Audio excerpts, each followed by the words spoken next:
8वें श्लोक को। सबसे पहले श्री हनुमान जी की वंदना। 8वां श्लोक यह अष्टादश अध्याय का है। सबसे पहले श्री हनुमान जी की वंदना। श्री गुरु चरण सरोज रज निज मन मुकुर सुधार, वरणो रघुबर विमल जसु जो दायक फलचार, बुद्धिहीन तनु जानके सुमिरो पवन कुमार, पर बुद्धि विद्या देहु मोहि हरहु कलेश विकार। ओम वक्रतुंड महाकाय सूर्यकोटि समप्रभा निर्विघ्नं कुरु मे सर्व कार्येषु सर्वदा। ओम जयंती जय मंगलाकाली भद्रकाली कपालिनी दुर्गा क्षमा स्वधा लक्ष्मी नमस्ते स्वाहा। ओम त्र्यंबकं यजामहे सुगंधिं पुष्टिवर्धनम् उर्वारुकवंदनात् मृत्युमुक्षमामृतात् स्वाहा। ओम। आजकल नवरात्रा है, नवरात्रा का आप लोगों को बधाई। छठा पूजा है और आप लोग आशा है कि आप लोग अच्छी तरह से अपने पूजन कर्म में लगे होंगे। तो सबसे पहले हम लोग देखते हैं 8वां श्लोक। यह अष्टादश अध्याय अर्थात 18th लेसन्स का है। दुख मित्येव यत कर्म काय क्लेश भयात्व चेत स्वकृत्वा राजसम त्यागम नैव त्याग फलम लभेत। काय क्लेश भयात्य जेत। काय क्लेश काया, दुखम दुखी इति इस प्रकार, एव निश्चय, यत जो, कर्म कार्य काय शरीर के लिए, क्लेश कष्ट के, भवात भय से, त्यजेत त्याग देता है, सह वह कृत्वा करके, राजसम रजोगुण में, त्यागम त्याग ना नहीं एवं निश्चय ही त्याग फलम फल को लभेत प्राप्त करता है। अर्थात प्रभुपाद महाशय ने यहाँ पर जो अर्थ किया है वह है कि जो व्यक्ति नियत कर्मों को कष्टप्रद समझकर या शारीरिक क्लेश के भय से त्याग देता है, उसके लिए कहा जाता है कि उसने यह त्याग रजोगुण में किया है। ऐसा करने से कभी त्याग का उच्च फल प्राप्त नहीं होता है। अर्थात हम त्याग कर भी रहे हैं और नहीं भी कर रहे हैं, शरीर को कुछ कष्ट होगा, इस कारण से हम त्याग नहीं कर पाते। बहुत सारे लोगों को उपवास करते हैं लेकिन उपवास कर नहीं पाते।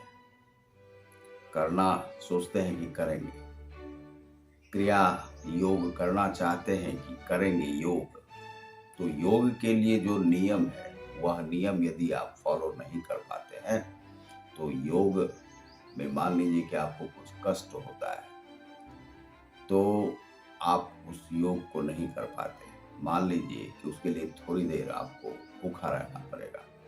अब मान लीजिए कि प्रारंभ जब करते हैं तो उससे 2 घंटे पहले आपने कुछ खाया नहीं हो, पश्चात लगभग आधा से 1 घंटा बाद तक कुछ खाना नहीं है, और मान लीजिए कि आप जल पान किए हुए, जल यानी जल ही, जलपान मीन्स भोजन नहीं, नाश्ता नहीं, आपने 2 घंटा पहले लिया है या आधा घंटा पहले थोड़ा सा आप जल पी सकते हैं। और शीतल जल के साथ आप जब योग करते हैं, क्रिया योग, ध्यान योग, ये जो भी योग करते हैं उसके लिए थोड़ा सा आपको समय निकालना होगा, कष्ट करना पड़ेगा। प्रारंभ के जो लोग थे, जो ऋषि मुनि थे, वे हिमालय में जाकर कंदराओं में रहकर त्याग करते थे। लेकिन आज त्याग की परिभाषा बदल गई है। मनुष्य अपने परिवार के लिए कहता है कि हम तुम्हारे लिए यह करते हैं, वह करते हैं। वह यह नहीं देखता है कि उसकी यह जिम्मेदारी है। अब मान लीजिए कि बच्चे के लिए बाप यदि कुछ कर रहा है तो वह बाप का कर्तव्य है, लेकिन बच्चे का भी कर्तव्य बन जाता है वहां पर कि हमें अपने पिता के लिए कुछ करना है।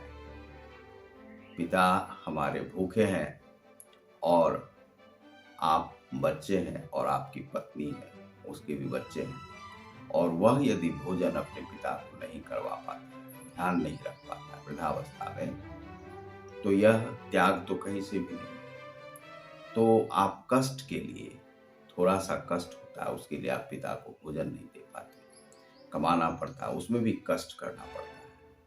तो शरीर को थोड़ा बहुत तो कष्ट आपको हर क्रिया में होगा। उस कष्ट को जो नहीं झेल पाता है और फिर भी सोचता है कि हम त्याग कर रहे हैं और शरीर को भी कष्ट दे रहे हैं, शरीर को कष्ट आप दे नहीं रहे, तो थोड़ा बहुत तो कष्ट आपको देना पड़ेगा।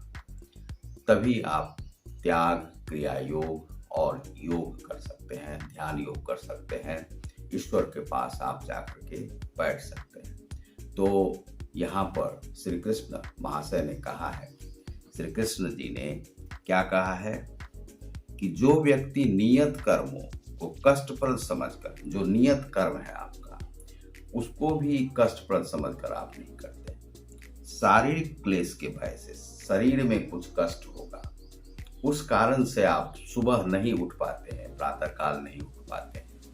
अभी जब 5 बज रहा है तो मैं यह वीडियो आपको बना रहा हूँ, क्योंकि मुझे इस जगत को गीता के बारे में जानकारी देनी है।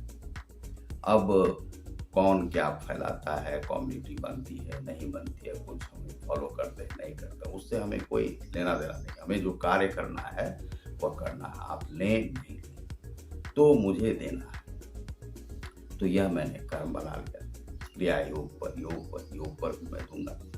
तो उसमें जो क्लेश के भय से त्याग देता है, उसके लिए कहा जाता है कि उसने यह त्याग रजोगुण में किया है, अर्थात आराम तलबी में। जो रजोगुण क्या है, आराम के साथ आप कोई कर्म करना चाहते हैं, ऐसा नहीं होता, कुछ ना कुछ आपको कष्ट उठाना पड़ेगा। ऐसा करने से कभी त्याग का उच्च फल नहीं प्राप्त होता है। तो जो आप त्याग कर रहे हैं, यदि आप त्याग करते हैं, योग करते हैं, तो थोड़ा बहुत कष्ट आपको उठाना ही पड़ेगा।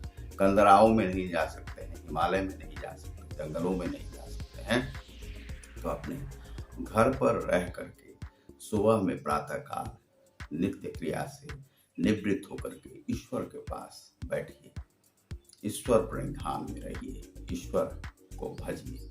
और योग यदि करते हैं तो योग की क्रिया करें, ध्यान योग करें, जप करें, ईश्वर का नाम स्मरण करें। जो भी कर्म है, हम तो गति क्रिया करते हैं, गति चलते हुए भी ईश्वर को याद करते हैं, आप भी कर सकते हैं। तो आप देख रहे हैं ग्लोबल योग गीता को, कष्ट आपको उठाना ही पड़ेगा, शरीर को थोड़ा बहुत कष्ट देना पड़ेगा। ठंडे का मौसम है तब भी और गर्मी का मौसम है तब भी आपको कष्ट होगा, पसीने चलेंगे, और पसीना का निकल जाना ही अच्छा है, स्वेद का निकल जाना ही अच्छा है।